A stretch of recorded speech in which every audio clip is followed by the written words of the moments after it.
안녕하세요, 미호예요. 지난 시간에는 드디어 카이도와 루피가 다시 만나 서로의 강함을 인정하고 세계의 운명을 바꿀 세기의 대결이 시작되었는데요. 원피스 1037화의 이야기의 시작은 불축제의 끝자락, 가장 중요한 부분을 남겨둔 와노쿠니의 모습으로 시작됩니다.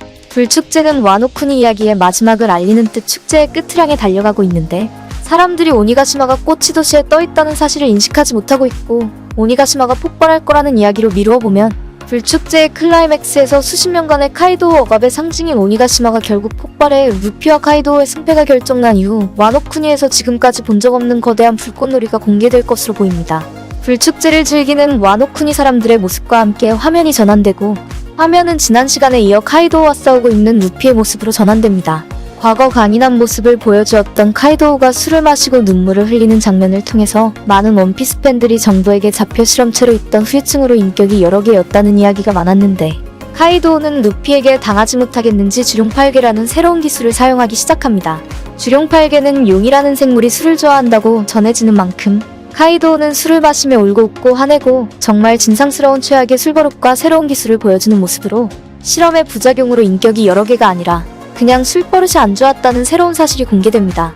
루피의 무차별적인 난타와 루피의 공격을 받아치는 강력한 카이도우의 모습을 뒤로하며 잠시 오로성들의 모습이 보여지는데, 오로선들은 서로 잡담을 나누며 와노쿠니 상황을 이야기하자 충격적이게도 대화와 함께 와노쿠니를 포위한 수많은 해군 군함의 모습이 공개됩니다.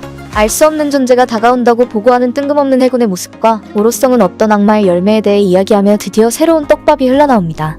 오로선은 과거부터 현재까지 전설로 불리고 있는 알 수 없는 존재가 있는데, 수백 년 동안 그 존재는 아무런 행동을 보여주지 않았고 위협이 되지 않는다고 판단한 세계정부는 그 신기한 존재에 새로운 이름을 붙였다는 말로 알 수 없는 존재가 공백의 100년의 비밀을 숨기고 있다는 사실을 암시합니다. 오로섬의 말이 끝나기가 무섭게 거대한 존재의 정체가 공개되며 이야기는 다음 시간으로 이어진다고 하는데요. 오로섬이 이야기한 알 수 없는 거대한 존재의 정체는 밍크족이 살고 있는 고대 코끼리 지니샤일 것으로 추정되며, 와노쿠니의 위험을 도와주기 위해 달려온 지니샤가 해군의 군함들을 모두 파괴하는 것은 물론 빅맘과 카이도우와의 싸움이 오니가시마가 폭발하기 전 사람들의 대피를 돕는 역할을 하게 될 것으로 보입니다.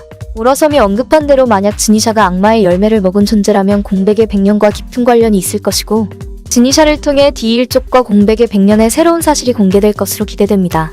다음에 이어질 원피스의 이야기는 어떻게 흘러가게 될까요? 여러분들의 소중한 생각을 많은 분들과 함께 나눠보시면 더욱 재미있게 영상을 즐기실 수 있으실 거예요. 즐겁고 행복한 주말 보내시고 더욱 재미있게 찾아올 다음 영상도 기대해주세요.